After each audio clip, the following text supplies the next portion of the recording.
Bismillahirrahmanirrahim. Assalamualaikum warahmatullahi wabarakatuh. Waalaikumsalam warahmatullahi wabarakatuh. Yang saya hormati Bapak Kepala Sekolah SDN Badian 2, yang saya hormati dan Bapak Ibu guru sekalian yang sangat-sangat saya banggakan. Alhamdulillahirabbil alamin. Assalatu wassalamu ala asyrofil anbiya'i wal mursalin wa ala alihi wa sahbihi ajmain. Pertama-tama marilah kita panjatkan puja dan puji syukur kehadirat Allah Subhanahu wa taala yang telah memberikan kita rahmat serta hidayahnya sehingga kita dapat berkumpul pada pagi hari ini dalam acara diseminasi aksi nyata budaya positif oleh CGP Angkatan 9, yaitu Ibu Rita Fitriyatul Afiyah dengan keadaan sehat walafiat.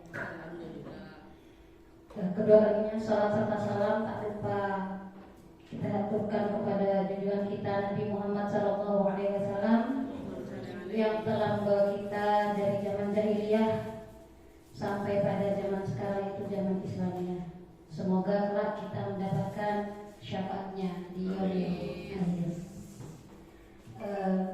Baiklah Bapak dan Ibu sekalian, di sini saya sebagai pembawa acara akan membacakan susunan acara kita pada siang hari ini, yaitu acara pertama yaitu pembukaan, acara yang kedua menyanyikan lagu Indonesia Raya, acara yang ketiga sambutan dari kepala sekolah, acara yang keempat yaitu acara inti atau pemaparan materi, acara yang selanjutnya yaitu berikut serigala.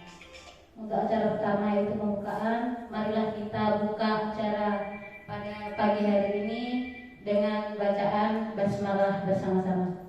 Bismillahirrahmanirrahim. Semoga dengan pembacaan Bismillah tadi, acara kita pada pagi hari ini dapat berjalan lancar hingga akhir.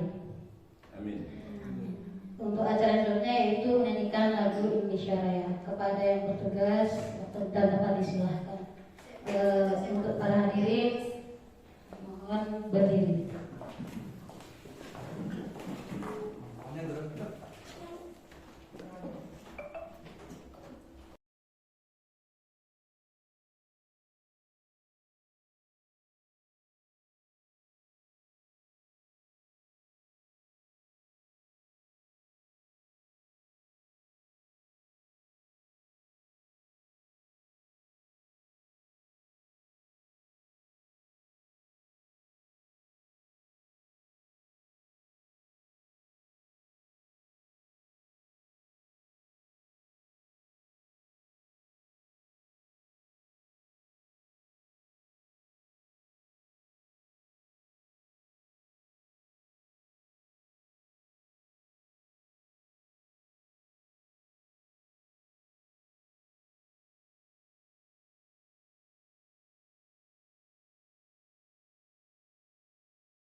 Baiklah, untuk acara yang selanjutnya yaitu sambutan dari Kepala Sekolah SDN Badian 2. Kepada Bapak Kepala Sekolah, waktu dan tempat disilahkan.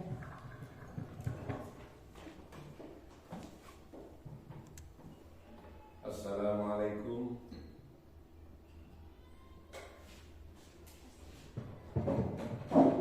Assalamualaikum warahmatullahi wabarakatuh. Waalaikumsalam warahmatullahi wabarakatuh. Bismillahirrahmanirrahim. Alhamdulillahirabbil alamin. Wassalatu wassalamu ala ashrafil anbiya'i wal mursalin Sayyidina wa habibina wa maulana Muhammadin wa ala alihi wa sahbihi ajma'in, amma ba'd. Yang kami hormati Bapak dan Ibu Guru SDN Badan 2, khususnya kepada Ibu Rita Afifatul Alfiyah sebagai calon guru penggerak. Pertama-tama marilah kita panjatkan syukur alhamdulillah kehadirat Allah Subhanahu wa taala atas limpahan rahmat, hidayah dan taufiknya, sehingga kita sekalian sampai pada hari ini dalam keadaan sehat walafiat dapat melaksanakan tugas sebagai guru. Dan pada kesempatan ini kita akan mendapatkan informasi-informasi yang berkenaan dengan peningkatan profesionalisme kita sebagai guru, khususnya bagaimana kita lebih memahami dari kurikulum Merdeka yang sekarang sedang kita laksanakan kepada anak-anak kita. Saya mengucapkan terima kasih khususnya kepada Ibu Rita yang pada hari ini akan melaksanakan aksi nyata dalam tema budaya positif. Budaya positif itu adalah kebiasaan atau tradisi yang berguna untuk mendukung tujuan pembelajaran di sekolah. Maka di sana ada hal-hal yang menjadi tradisi atau kebiasaan yang disebut dengan budaya positif. Ini yang harus kita wujudkan, kita budayakan di sekolah kita. Tentang hal-hal apa saja nanti budaya positif yang akan disampaikan, kita akan mendapatkan informasi dari calon guru penggerak kita, yaitu Ibu Rita Afifatul Alfiyah. Sekali lagi kami ucapkan terima kasih, dan marilah kita ikuti dari awal sampai akhir dengan sebaik-baiknya. Mudah-mudahan dengan kegiatan aksi nyata ini kita akan mendapatkan tambahan ilmu yang berguna untuk peningkatan profesionalisme kita sebagai guru. Saya kira demikian. Mudah-mudahan dari awal sampai akhir nanti berjalan lancar. Bu Rita bisa menyampaikan dengan seluas-luasnya, dan mungkin ada nanti yang ingin bertanya ataupun ingin menanggapi, dipersilakan. Saya kira demikian. Kurang lebihnya mohon maaf. Wallahul muwaffiq ila aqwamit thoriq. Assalamualaikum warahmatullahi wabarakatuh. Waalaikumsalam warahmatullahi wabarakatuh. Terima kasih kami ucapkan atas sambutannya dari Bapak Kepala Sekolah. Dan untuk acara selanjutnya yaitu acara inti atau pemaparan materi kepada Ibu Rita, dipersilakan.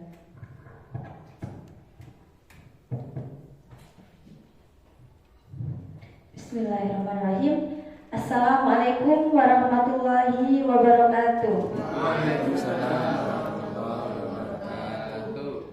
Pertama saya ingin mengucapkan terima kasih kepada Bapak Kepala Sekolah beserta Bapak dan Ibu Guru SDN Badan 2 yang pada hari ini telah bersedia untuk mengikuti dan menghadiri acara kita, yaitu aksi nyata modul 1.4, yaitu tentang budaya positif. Baiklah, masih semangat nggih Bapak Ibu semuanya? Semangat. Yuk, semangat pagi. Pagi, pagi, pagi, luar biasa. Nah, meskipun kita Sekarang ini sudah siang, namun semangat kita itu harus semangat pagi, ya. Baiklah, untuk presentasi saya hari ini yaitu modul 1.4. Sebelumnya saya ingin berpantun dulu. Izinkan saya berpantun, oke, Bapak Ibu. Kalau saya nanti berpantun, jawabannya apa? Cakep, terima kasih. Jalan-jalan berpakaian rapi. Hendak bertamu ke rumah paman. Saya hendak berpresentasi. Perhatian Bapak Ibu yang saya harapkan. Terima kasih. Boleh, jika ada yang ingin membalas, monggo Bapak Doni.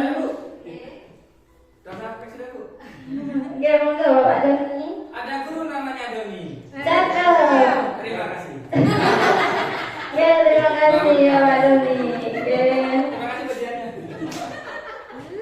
Nah, di sini sebelum kita masuk ke materi kita yaitu tentang budaya positif, di sini ada pertanyaan pemantik.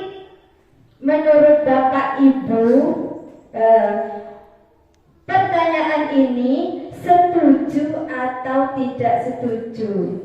Oke, ada pertanyaan yang pertama yaitu hukuman dapat mendisiplinkan anak. Nah, menurut Bapak Ibu semuanya, apakah dengan kita menghukum peserta didik kita itu apakah dapat mendisiplinkan peserta didik? Monggo dari Pak Doni, mungkin apakah dengan hukuman itu dapat mendisiplinkan peserta didik kita? Menurut saya bisa. Bisa, ya. Menurut Pak Doni bisa. Kemudian menurut Bapak Ibu yang lain? Bisa. Luis mungkin? Setuju. Bisa, ya. Kita sepakat bisa, ya. Kemudian sekarang untuk pertanyaan pemantik yang kedua. Yang tadi hukuman disiplin itu kita menurut Bapak Ibu itu bisa mendisiplinkan. Kemudian pertanyaan yang kedua, pemberian hukuman dengan hal positif seperti membaca atau membersihkan halaman sekolah dapat meningkatkan disiplin anak. Menurut Bapak Ibu setuju atau tidak setuju dengan setuju, oke? Kemudian untuk yang ketiga, memberi penghargaan dapat meningkatkan motivasi belajar anak. Setuju nggih Bapak Ibu nggih dengan penghargaan. Jadi kita itu menurut Bapak Ibu penghargaan itu perlu nggih diberikan kepada peserta didik. Nah, ini kita kunci jawaban-jawaban kita dari pertanyaan-pertanyaan ini. Masih ingat nggak? Diingat-ingat nggih? Nanti jawabannya. Setuju nggih? Nah, di sini untuk budaya positif itu ada 6 topik di sini yang akan saya sampaikan.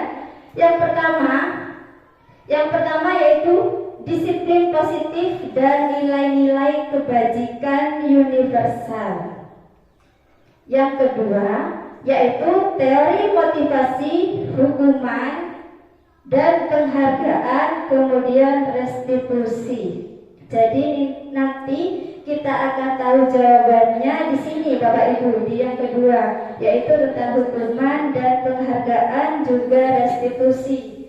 Jawaban untuk pertanyaan pemantik tadi. Oke, sudah sesuai dengan kita apa belum? Nanti kita belajarnya di yang kedua, yaitu teori motivasi, hukuman dan penghargaan serta restitusi. Selanjutnya, topik yang ketiga yaitu keyakinan kelas.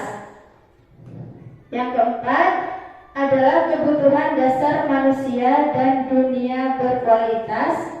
Yang kelima yaitu restitusi. Restitusi itu di sini yang kelima adalah 5 posisi kontrol. Kemudian untuk topik yang terakhir, yang keenam yaitu restitusi, di sini adalah segitiga restitusi. Nah, apa itu topik-topik itu? Kita akan belajar bersama-sama pada siang hari ini, Bapak Ibu semuanya. Kita ke pertama dulu. Topik yang pertama dari budaya positif. Yang pertama yaitu disiplin positif dan nilai-nilai kebajikan universal. Nah, di sini Bapak Ibu ada tugas. Kita akan melakukan permainan. Bersedia, Bapak Ibu? Bersedia. Nah, di sini kegiatan kita yaitu kegiatan kepala tangan. Kepala tangan. Contohnya di sini ada A dan B. Anda dan teman Anda. Sobeklah secari kertas kecil, tuliskan benda atau sesuatu yang sangat berharga untuk Anda. Letakkan di salah satu tangan Anda dan genggam benda atau sesuatu tersebut dengan segala daya. Oke, di sini saya akan memberikan kertas ini.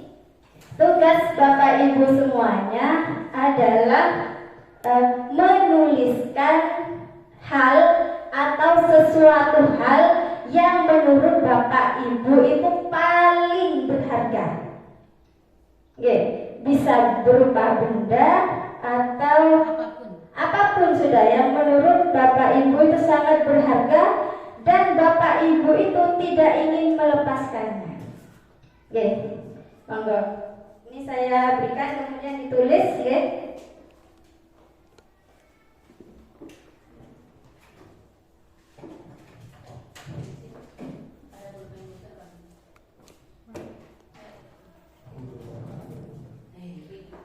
Monggo bisa ditulis sesuatu hal yang menurut Bapak Ibu semuanya begitu berharga di dalam kehidupan Bapak Ibu. Monggo. Sudah. Karena ini sudah selesai, ke. Monggo Bapak Ibu yang lain. Jangan sampai teman di sekeliling kita itu tahu. Disembunyikan dulu apa yang paling berharga dari Bapak Ibu semuanya. Oke. Kemudian setelah Bapak Ibu tulis barang berharga itu atau sesuatu yang berharga itu, Bapak Ibu genggam seerat-eratnya agar sesuatu itu tidak bisa terlepas.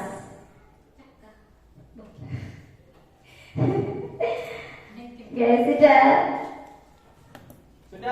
Oke. Nah, dari itu kan sudah ditulis, oke. Kemudian saya ingin Bapak Ibu itu ada yang maju. 2 guru. Saya minta tolong 2 guru, monggo yang bersedia maju ke depan. Pak Doni mungkin. Nah, Pak Doni. Ya. Kemudian saya ingin mungkin Bu Ulfi bisa maju.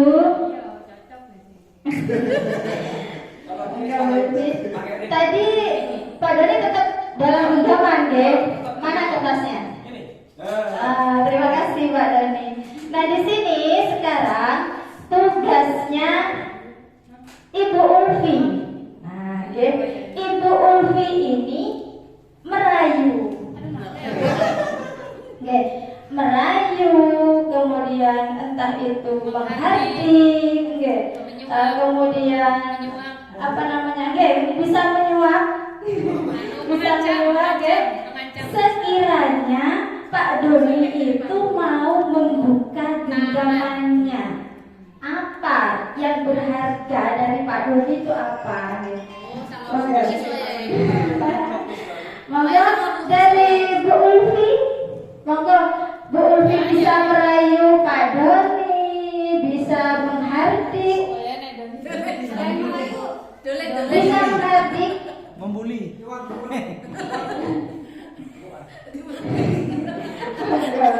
Ya Pak Ibu.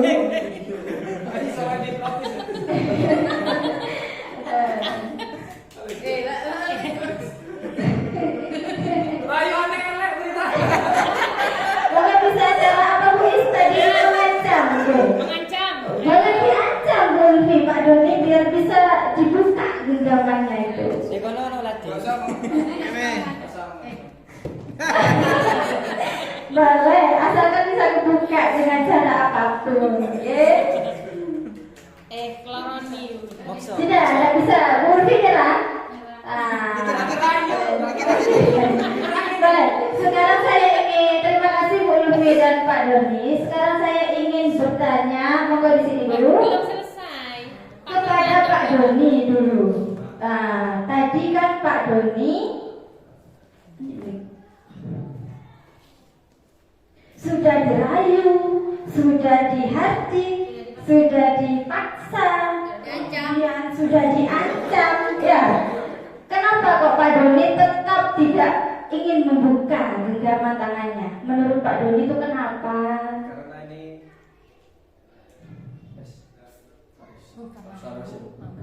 Karena ini merupakan hal yang paling penting.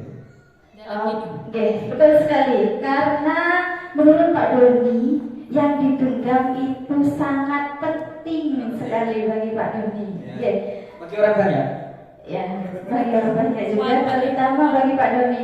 Kita ingin tahu ya Bapak Ibu, hal penting apa yang menurut Pak Doni itu paling berharga, sehingga Pak Doni itu nggak kok segitunya gitu loh, nggak mau melepas genggamannya itu apa sebenarnya? Boleh tahu Pak Doni?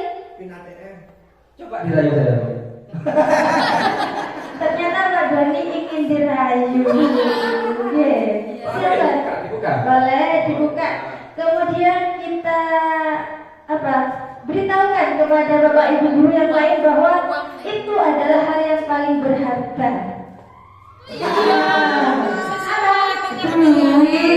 Ternyata menurut Pak Doni hal yang paling berharga adalah duit. Ya, Apa alasannya Pak Doni tadi? Ya. Alasannya kenapa kok menurut Pak Doni duit itu Iya, sangat berharga? karena ini penting bagi saya dan banyak orang. Oh begitu, oke. Jadi Bapak Doni itu duit di sekolah. tidak mau melepaskan duit itu. Iya, Oke. jangan sampai ceblok. Jangan sampai ceblok. Apalagi Ceblok aku sih gedeni. Ya, terima kasih Pak Doni, terima kasih Bu Ulfi. Rayuan orang sip.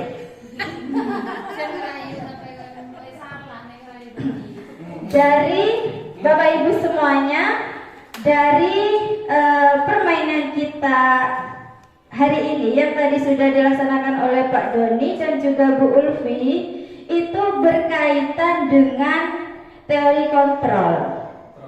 Jadi kita ingin membuka genggaman kita itu tergantung dari kontrol diri kita sendiri. Ya, dari dalam diri kita sendiri. Nah, di sini perubahan paradigma stimulus respon, teori kontrol atau teori pilihan. Di sini siapa sesungguhnya yang memiliki kontrol? Berdasarkan teori stimulus respon, kita mencoba mengubah orang agar berpandangan sama dengan kita. Namun berbeda dengan teori kontrol, yaitu kita berusaha memahami pandangan orang lain tentang dunia. Kemudian yang kedua dari stimulus respon, bahwa perilaku buruk dilihat sebagai suatu kesalahan. Namun di teori kontrol bahwa semua perilaku memiliki tujuan. Untuk stimulus respon, orang lain bisa mengontrol saya. Nah, orang lain dapat mengontrol saya. Namun di teori kontrol hanya Anda yang bisa mengontrol diri Anda sendiri. Seperti tadi Pak Doni, orang lain tidak bisa mengontrol Pak Doni, hanya diri Pak Doni saja yang dapat mengontrolnya. Kemudian untuk stimulus respon, pemaksaan ada pada saat bujukan gagal. Di teori kontrol, kolaborasi dan konsensus menciptakan pilihan-pilihan baru. Yang terakhir untuk stimulus respon, model berpikir menang atau kalah. Kemudian pada teori kontrol, model berpikir menang. Nah, di sini ini menurut Dr. William Glasser. yaitu teori kontrol atau teori pilihan. Dari semua perilaku memiliki sebuah tujuan ini. Kemudian ke teori motivasi. Nah, dari sini ada juga model berpikir menang-menang, kolaborasi dan konsensus menciptakan pilihan-pilihan baru. Di sini akan menciptakan 5 posisi kontrol, yaitu sebagai guru itu sebagai penghukum, kemudian pembuat rasa bersalah, sebagai teman, sebagai pemantau, dan juga sebagai manajer. Nah, menurut Bapak Ibu, apakah makna disiplin itu? Mungkin Pak Doni atau Bapak Ibu yang lainnya, menurut Bapak Ibu saja, disiplin itu apa? Disiplin itu kebiasaan yang dilakukan secara berulang-ulang. Kebiasaan yang dilakukan secara berulang-ulang. Ya, terima kasih Pak Niran. Dari Bapak Ibu yang lain, Bu Is. Disiplin itu menempatkan sesuatu sesuai dengan tempat dan waktunya serta keadaan. Oke, terima kasih Bu Is. Di sini disiplin itu berasal dari bahasa Latin disiplina, yang artinya belajar. Makna asal dari kata ini berkonotasi dengan disiplin diri dari murid-murid Socrates dan Plato. Kemudian, disiplin diri membuat orang menggali potensinya menuju sebuah tujuan. Jadi, mengapa orang itu beralasan saya harus disiplin? Karena di situ kita memiliki sebuah tujuan yang akhirnya kita ingin mencapainya. Akhirnya kita melakukan disiplin. Namun di dalam budaya kita, makna kata disiplin telah berubah menjadi sesuatu yang dilakukan seseorang pada orang lain untuk mendapatkan kepatuhan. Kecenderungan umum adalah menghubungkan kata disiplin dengan ketidaknyamanan, bukan dengan apa yang kita hargai atau pencapaian suatu tujuan yang mulia. Di sini Bapak Ibu, dari nilai-nilai kebajikan universal. Nilai-nilai kebajikan universal, apa itu nilai-nilai kebajikan universal? Nilai-nilai kebajikan universal itu adalah sifat positif manusia yang merupakan tujuan yang ingin dicapai setiap individu. Kemudian setiap perilaku atau perbuatan memiliki suatu tujuan. Ini berdasarkan pendapat yang dikemukakan oleh Dr. William Glasser pada teori kontrol. Dengan mengaitkan nilai-nilai kebajikan yang diyakini seseorang, maka motivasi intrinsiknya akan terbangun, sehingga menggerakkan motivasi dari dalam untuk dapat mencapai tujuan mulia yang diinginkan. Jadi Bapak Ibu, yang ingin kita harapkan di sini adalah nilai-nilai yang muncul dari dalam diri kita sendiri, yaitu nilai intrinsik, bukan nilai eksternal yang dibangun dari orang lain. Jadi kita bangun atas kesadaran diri kita sendiri. Seperti itu. Kemudian di sini nilai-nilai kebajikan yang ingin dicapai oleh setiap anak Indonesia kita kenal dengan profil pelajar Pancasila. Di kurikulum Merdeka tentunya kita sudah mengenal dengan profil pelajar Pancasila. Di mana di profil pelajar Pancasila itu ada berapa dimensi Bapak Ibu? 6. Okay, ada 6. Yang pertama yaitu ini, beriman dan bertakwa kepada Tuhan Yang Maha Esa dan berakhlak mulia.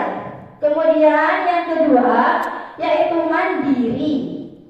Yang ketiga bernalar kritis. Yang keempat yaitu berkebinekaan global. Yang kelima gotong royong. Dan yang terakhir yaitu yang kita harapkan adalah anak-anak itu bisa kreatif. Nah, seperti ini profil pelajar Pancasila. Nah, monggo Bapak Ibu, sekarang kita akan menyanyikan lagu profil pelajar Pancasila beserta gerakannya. Monggo di sini sudah ada teksnya. Kita bisa sambil berdiri. Oke, saya beri contoh nanti gerakannya. Bapak Ibu semuanya bisa ikuti saya. Oke, terima kasih. Monggo Bapak Ibu bisa ikuti.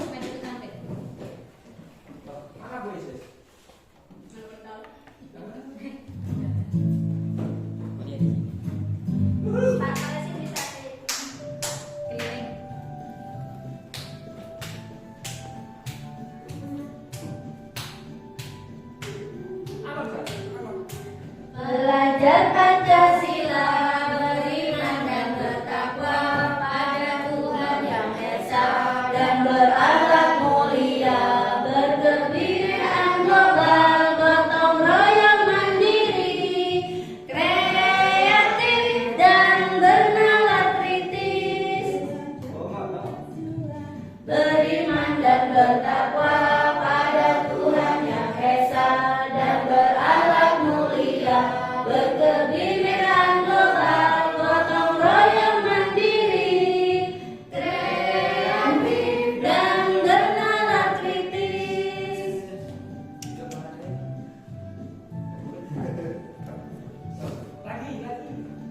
Oke Bapak Ibu, ini apa namanya lagu dari profil pelajar Pancasila ini bisa kita terapkan kepada peserta didik kita. Mengapa? Agar mereka mudah menghafalnya. Ya.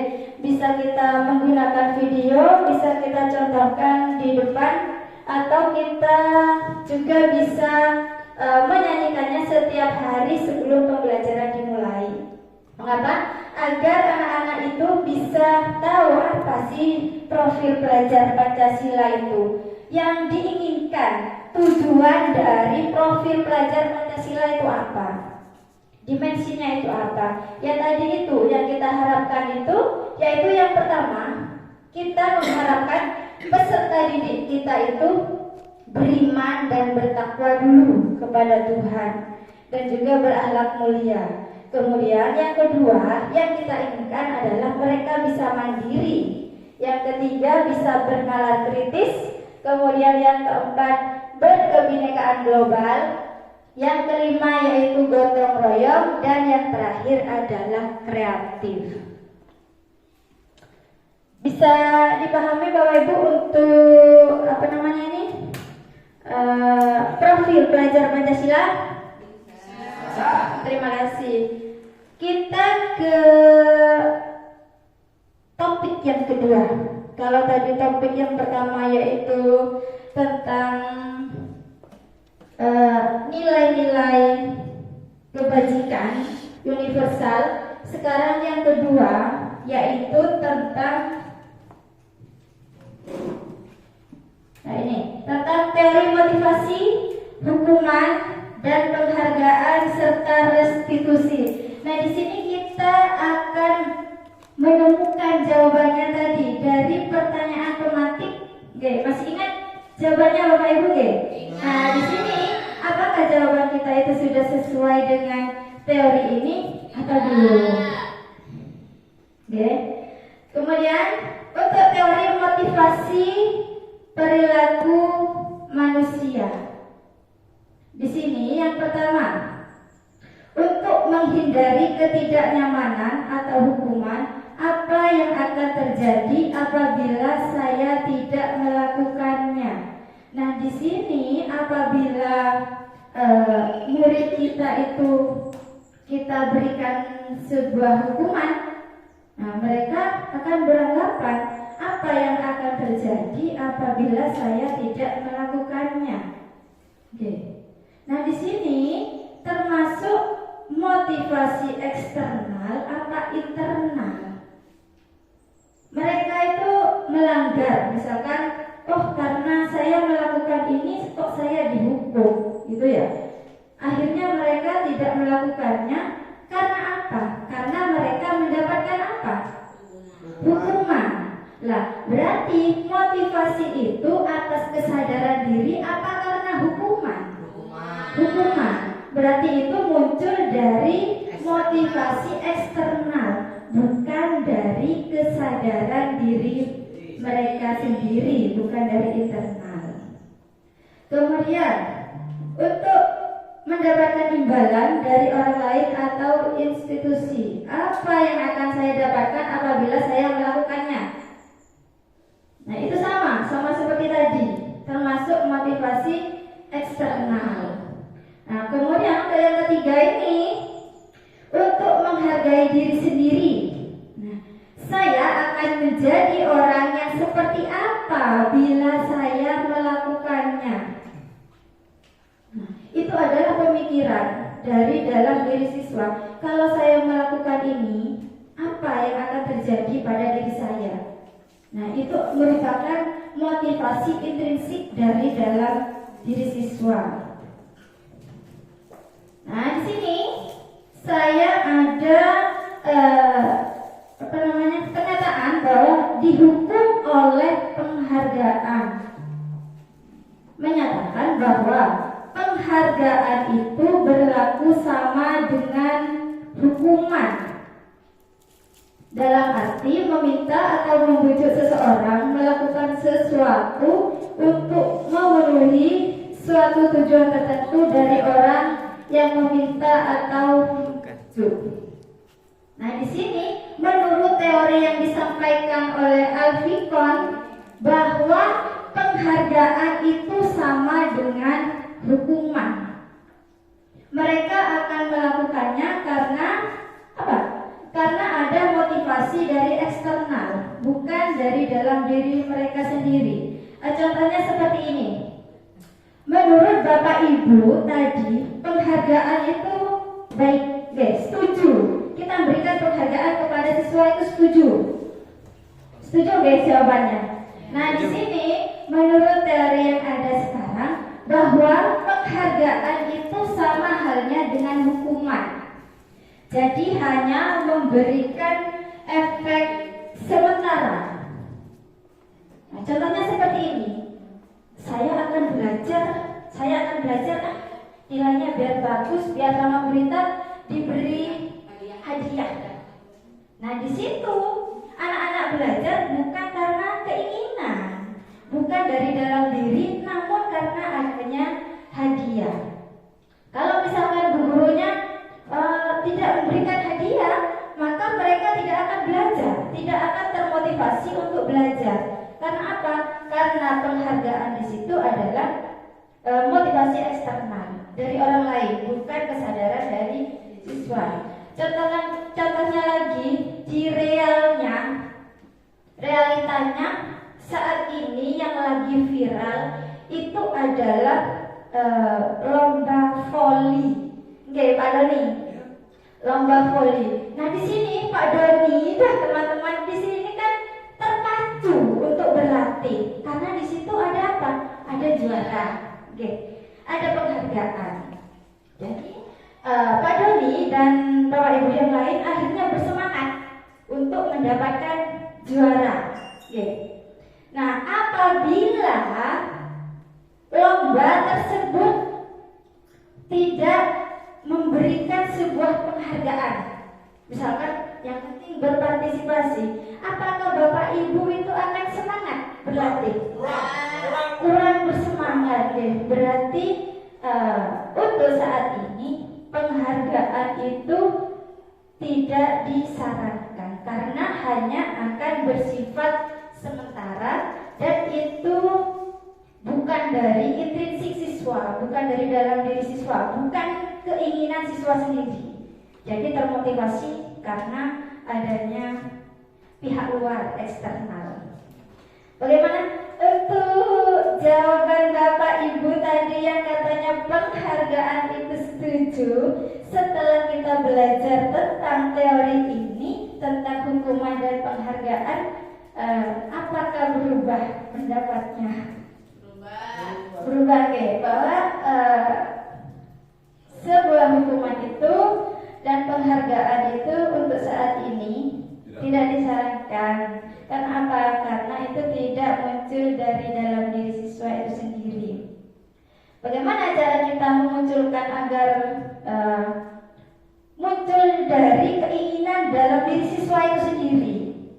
Bagaimana seorang guru bisa memberikan motivasi kepada diri siswa agar bahwa belajar itu adalah memang kebutuhan mereka dan itu kita butuhkan untuk masa depan kita, bukan karena agar dapat hadiah.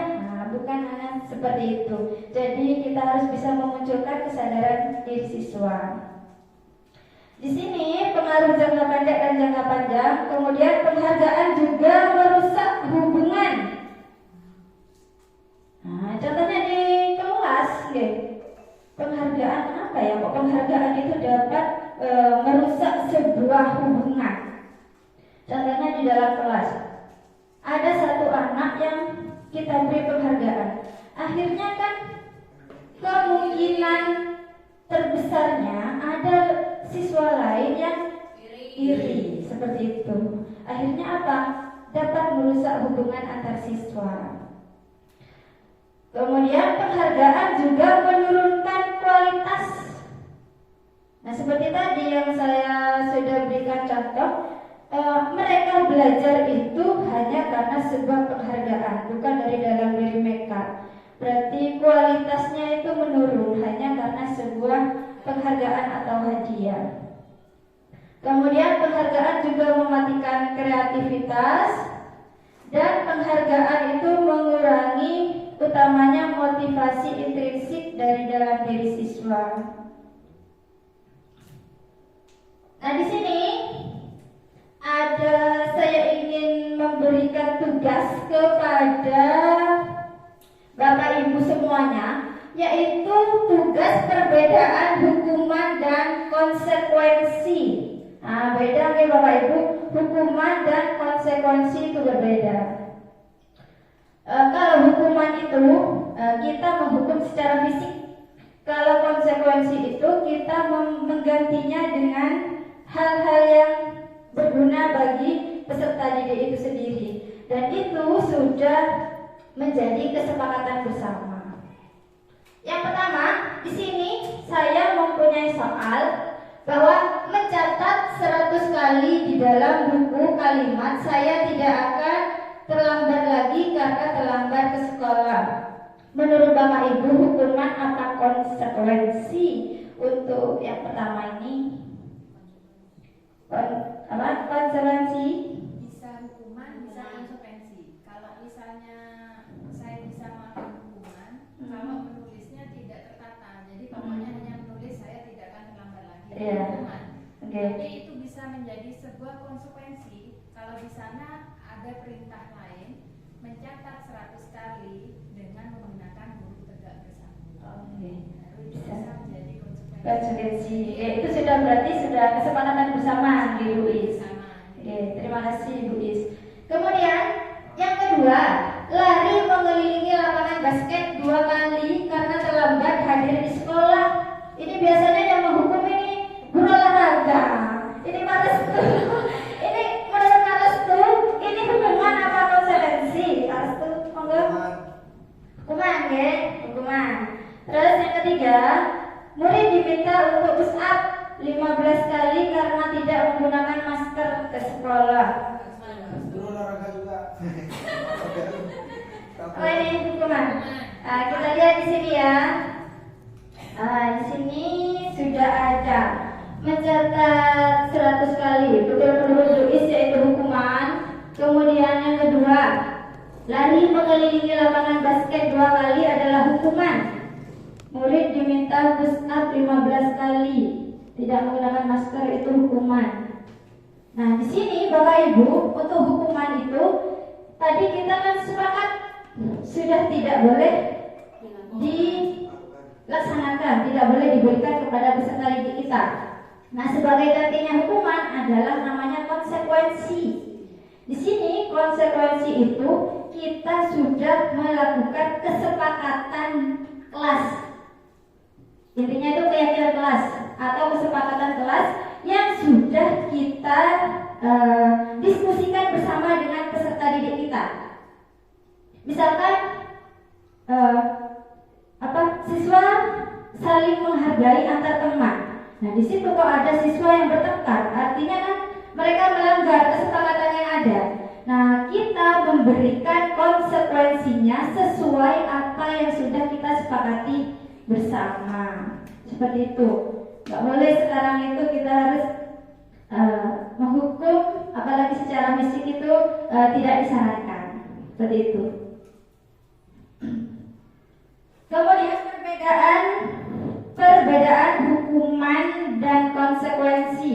Kalau hukuman itu sesuatu yang menyakitkan harus terjadi. Misalkan ada siswa yang dipukul, ya, dipukul itu secara fisik, mereka itu akan batin, selamanya itu akan batin, mereka akan sakit. Nah, untuk konsekuensi sesuatu itu harus terjadi karena sudah merupakan kesepakatan bersama. Kemudian untuk hukuman ini, mengapa kok sekarang intinya itu dilarang? Itu karena membuat anak sakit fisik maupun hati untuk jangka waktu lama. Sedangkan konsekuensi karena ini sudah dibuat bersama, maka membuat anak merasa tidak nyaman dalam jangka waktu pendek. Contohnya seperti ini. Bapak Ibu dulu itu pernah dihukum oleh guru. Misalkan Pak Restu apa pernah dihukum oleh guru? Belum. Oh, berarti Pak Restu orang baik. Oke. Mungkin ada bapak ibu yang sampai sekarang itu melekat di ingatan bahwa saya kok pernah dihukum seperti ini, padahal saya tidak bersalah misalkan. Mungkin Pak Doni pernah dihukum? Nggak pernah, berarti baik-baik semua di sini. Oke, contohnya itu seperti ini, Bapak Ibu. Oke, misalkan ada seorang siswa, di situ ada siswa yang bertengkar. Kemudian kita marahi, misalkan kita sampai membuat kekerasan fisik, maka peserta didik ini akan mengingatnya selamanya kalau menurut saya. Apa yang terjadi, hal terburuk yang menyakitkan pada diri kita mesti kita ingat. Nah, sama dengan murid kita, kalau kita menghukum fisik berat sampai dia sakit hati, maka dia itu akan mengingat sampai dia dewasa, bahkan seumur hidup mereka akan mengingatnya. Nah, mengapa hukuman itu kok dilarang? Nah, kemudian hukuman di sini anak belajar untuk menyembunyikan kesalahan. Karena takut dihukum, akhirnya tidak mengakui kesalahannya. Kalau ditanya, kamu tadi bertengkar ya sama Akbar? Cuk, Bu Guru. Akhirnya tidak mengakui kesalahannya. Karena takut dihukum. Sedangkan untuk konsekuensi, anak belajar untuk mematuhi peraturan karena sudah menjadi kesepakatan bersama. Kemudian selanjutnya, apa itu restitusi? Nah, di sini restitusi adalah proses menciptakan kondisi bagi murid untuk memperbaiki kesalahan mereka, sehingga mereka bisa kembali pada kelompok mereka dengan karakter yang lebih kuat. Jadi artinya itu seperti ini, Bapak Ibu. Restitusi itu apabila ada siswa kita yang bertengkar, kita panggil saja, kita tanyakan alasannya, mengapa kamu bertengkar? Kan mesti mereka ada alasannya. Kemudian di situ kita harus mengembalikan kepada keyakinan kelas. Kamu bertengkar dengan ini, apakah sudah sesuai dengan keyakinan kelas kita? Nah, seperti itu. Jadi kita harus menurut teori kita harus menggunakan segitiga restitusi namanya. Nah, ini adalah ciri-ciri dari restitusi itu sendiri. Ada 9. Yang pertama yaitu bukan untuk menebus kesalahan, namun untuk belajar dari kesalahan.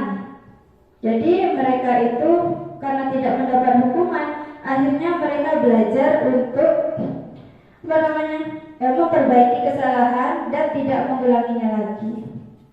Yang kedua, memperbaiki hukuman. Yang ketiga, tawaran bukan paksaan. Yang keempat, restitusi menuntun untuk melihat ke dalam diri. Yang kelima, bahwa restitusi itu mencari kebutuhan dasar yang mendasari tindakan. Yang keenam, restitusi diri adalah cara yang paling baik. Yang ketujuh, restitusi itu fokus pada karakter, bukan tindakan. Yang kedelapan, restitusi fokus pada solusi. Dan yang terakhir, cirinya yaitu restitusi mengembalikan murid yang berbuat salah pada kelompoknya. Nah, yang ketiga yaitu tentang keyakinan kelas. Nah, mengapa sekarang kok peraturan itu tidak boleh? Peraturan yang kita buat itu tidak boleh dipajang di dalam kelas. Kalau menurut teori yang sekarang, di dalam kelas itu tidak boleh ada kata peraturan. Jadi yang ada itu dirubah menjadi keyakinan kelas. Seperti itu. Nanti dirubah. Nah, ya. Untuk sekarang itu kita gunakan keyakinan kelas. Mengapa kok keyakinan kelas? Kalau peraturan itu kita memaksa, anak-anak harus seperti ini, padahal tidak sesuai dengan keinginan mereka. Akhirnya mereka melanggar, akhirnya ada hukuman. Nah, itu yang tidak diperbolehkan untuk saat ini. Jadi kita gunakan keyakinan kelas.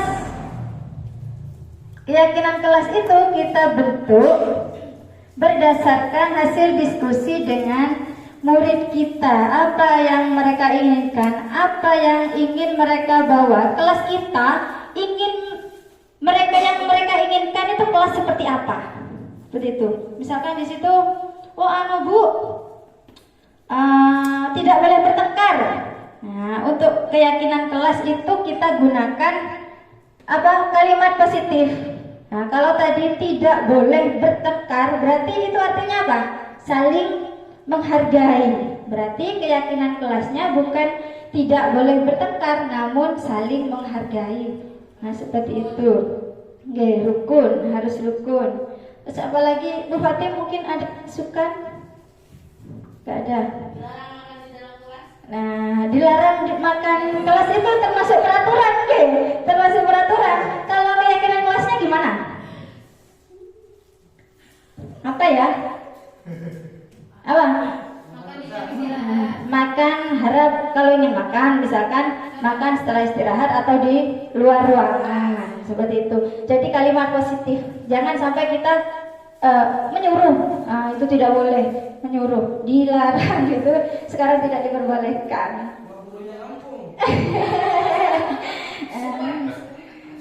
Itu keyakinan kelas. Nah, menurut dosen tahun 98, keyakinan kelas adalah suatu keyakinan akan lebih memotivasi seseorang dari dalam atau memotivasi secara intrinsik. Nah, itu muncul dari dalam diri siswa sendiri.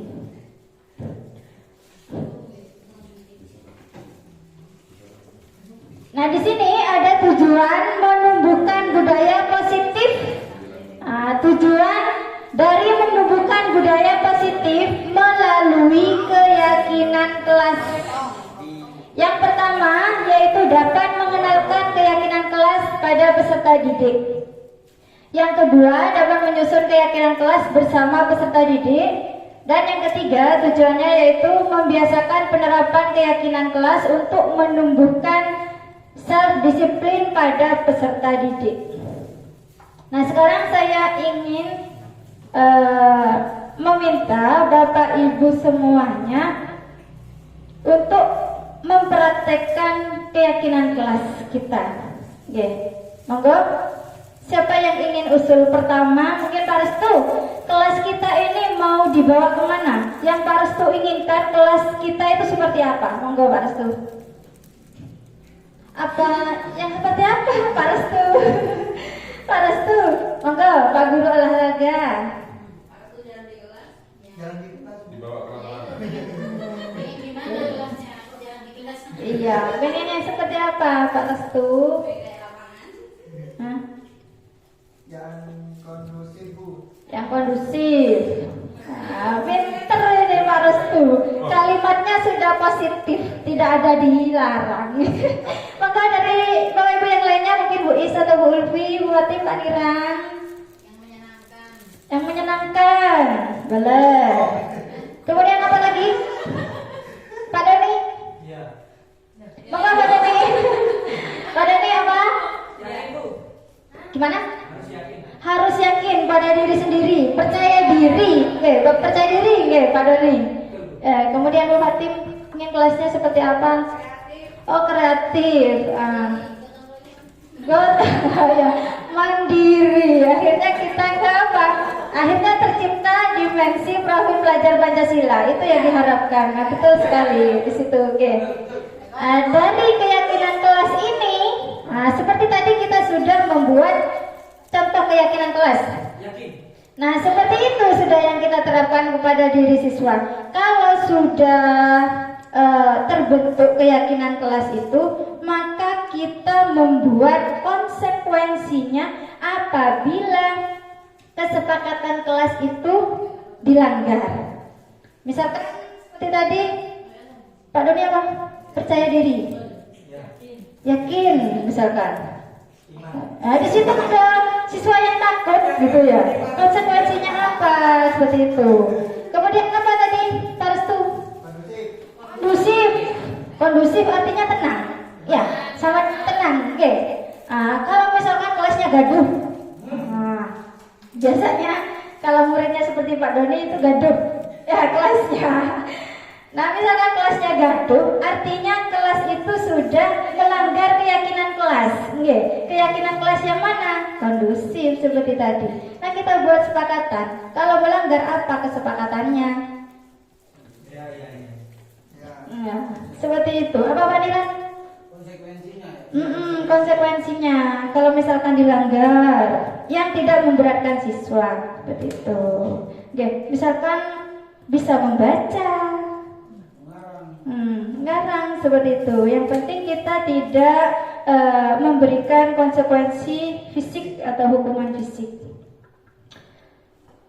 Sudah nggak? Untuk keyakinan kelas, kita ice breaking dulu Bapak Ibu, monggo. Biar kita dari pagi sepaneng mendengarkan berita. Sekarang saatnya kita untuk santai-santai dulu, menyegarkan otak kita yang tadi sudah praktek keyakinan kelas. Monggo kita berdiri dulu. Mungkin ada yang ingin bantu di depan? Olahraga. Monggo harus dulu. Monggo dulu, kita meeting dulu.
spiritualitas.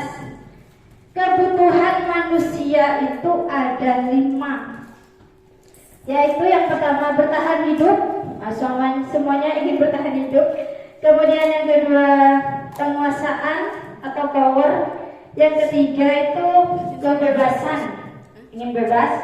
Kemudian kesenangan, dan yang terakhir kasih sayang dan rasa diterima. Untuk 5 kebutuhan dasar manusia, yang pertama yaitu kebutuhan bertahan hidup. Di sini kebutuhan yang bersifat fisiologis untuk bertahan hidup, misalnya kesehatan, rumah, dan juga makanan. Yang kedua yaitu kasih sayang dan rasa diterima. Nah, di sini adalah kebutuhan untuk disayangi dan diterima, meliputi kebutuhan akan hubungan dan koneksi sosial. Dan yang ketiga yaitu kebutuhan dasar manusia yang ketiga adalah penguasaan, di mana penguasaan ini adalah kekuatan untuk mencapai sesuatu, menjadi kompeten, menjadi terampil, diakui atas prestasi dan keterampilan kita. Kemudian kebutuhan dasar manusia yang keempat adalah kebebasan. Kebebasan itu adalah kebutuhan akan kemandirian, otonomi, memiliki pilihan, dan mampu mengendalikan arah hidup seseorang. Yang terakhir yaitu kesenangan. Nah, di sini kebutuhan dasar manusia yang kelima adalah merasa senang, yaitu kebutuhan untuk mencari kesenangan, bermain, dan tertawa. Selanjutnya yang kelima, topik kita yang kelima dari budaya positif adalah restitusi. Restitusi di sini untuk 5 posisi kontrol. Nah, di sini 5 posisi kontrol dari seorang guru itu adalah yang pertama, guru itu biasanya bertindak sebagai penghukum. Yang kedua, pembuat rasa bersalah. Yang ketiga, guru bisa juga sebagai teman, kemudian pemantau, yang terakhir yaitu sebagai manajer. Nah, di sini yang kita harapkan dari 5 posisi kontrol yang dimiliki oleh seorang guru itu, yang paling dominan yang kita harus terapkan adalah sebagai manajer. Sebagai manajer, bukan sebagai penghukum atau pemantau. Seperti itu. Nah, di sini ada tugas Bapak Ibu. Di sini ada pernyataan. Kemudian Bapak Ibu itu menjawabnya di sebagai posisi kontrol yang mana dari pernyataan ini. Contohnya yang pertama, saya kecewa sekali dengan kamu. Nah, misalkan ada siswa yang membuat kesalahan, kemudian seorang guru itu berbicara seperti ini, saya kecewa sekali terhadap kamu. Berarti sebagai apa di sini? Akhirnya mereka apa? Siswa tersebut merasa apa? Karena gurunya sudah kecewa, akhirnya mereka merasa bersalah. Berarti guru itu sebagai pembuat orang merasa bersalah. Kemudian di sini ada pernyataan lagi. Kamu tidak pernah benar melakukannya. Kamu tidak pernah benar melakukannya. Berarti sebagai apa? Penghukum. Nah, kemudian kalau sebagai teman, kalimatnya seperti ini. Ayolah lakukan demi ibu atau bapak guru. Nah, bahasanya itu lebih halus. Kemudian juga di sini juga ada sebagai manajer. Bagaimana kamu bisa menyelesaikan masalah ini? Nah, di sini yang paling penting posisi kontrol seorang guru itu adalah sebagai manajer. Dikembalikan kepada siswa yang melakukan kesalahan itu. Contohnya seperti ini, pertanyaannya, bagaimana kamu bisa menyelesaikan masalah ini? Akhirnya kan termotivasi dalam diri siswa itu menjawabnya. Apa ya, harusnya yang saya lakukan itu seperti apa? Bukan dorongan dari luar. Nah, di sini guru sebagai manajer yang diharapkan. Ini Bapak Ibu, yang terakhir Yang terakhir, alhamdulillah sudah topik yang terakhir yaitu restitusi, segitiga restitusi. Apa itu segitiga restitusi? Langkah-langkahnya itu seperti apa? Segitiga restitusi itu sama halnya seperti yang tadi. Yang seperti tadi yang saya bilang, bahwa kalau ada masalah, permasalahan siswa bertengkar misalnya, itu kita selesaikan dengan menggunakan segitiga restitusi. Nah, langkah yang pertama yaitu menstabilkan identitas. Kalimat yang kita gunakan adalah, kita tanyakan dulu. Kemarin ada katanya bertengkar. Ngapa kok bertengkar? Nah, seperti itu. Kita tanyakan dulu. Kemudian yang kedua, validasi tindakan yang salah.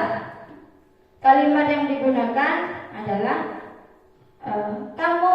kamu patut bangga pada dirimu sendiri karena kamu telah melindungi sesuatu yang penting buatmu. Contohnya seperti ini. Kita tidak menyalahkan, kalimat kita itu jangan menyalahkan siswa. Jadi kita gali gitu loh, apa yang membuat kamu bertengkar.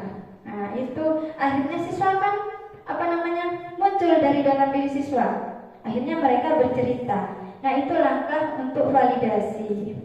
Yang ketiga yaitu kita menanyakan keyakinan kelas yang kita buat.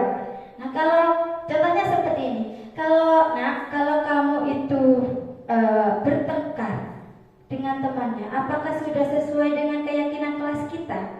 Nah, seperti itu pertanyaannya. Akhirnya anak-anak itu mengingat, oh iya, saya sudah melanggar keyakinan kelas. Nah, seperti itu. Kemudian kita memberikan pertanyaan lagi, apa yang seharusnya kamu lakukan? Nah, mereka akan menjawab, saya akan mematuhi peraturan kelas apa yang sudah dilanggar itu. Nah, seperti itu. Jadi tidak disarankan untuk menghukum. Jadi kita selesaikan semua masalah siswa itu dengan menggunakan segitiga restitusi. Nah, contohnya seperti ini. Ini tugas saya kemarin, ada dialog dengan siswa yang sudah melanggar keyakinan kelas.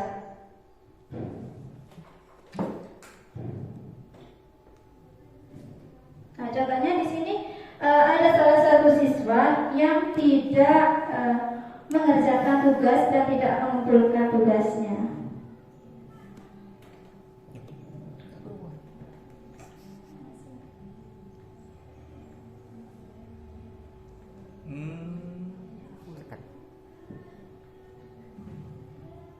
Ya, di sini ada menstabilkan identitas, kemudian yang kedua yaitu validasi tindakan yang salah. Volume ada laptop ini. Volume laptop.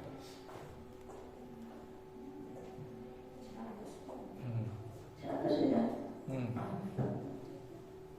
Kemudian yang terakhir, langkah yang terakhir dari segitiga restitusi yaitu menanyakan keyakinan. Nah, seperti ini. Contohnya seperti ini, Bapak Ibu, ya.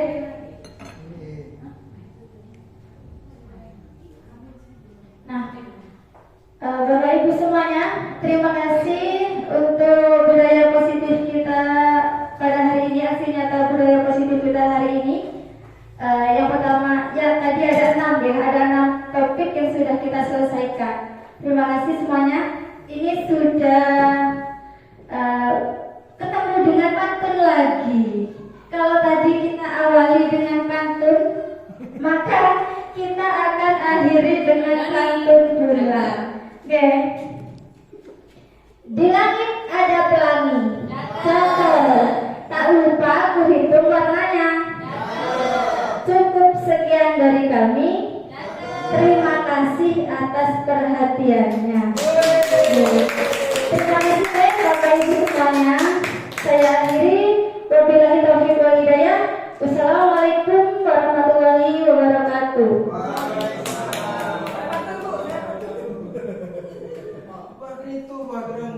Alhamdulillah, sampailah kita di penghujung acara.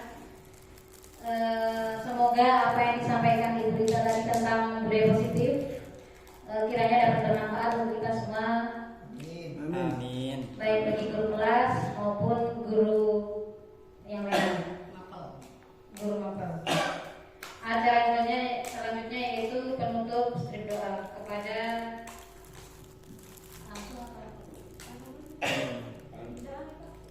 Bapak Sulasin, waktu dan tempat.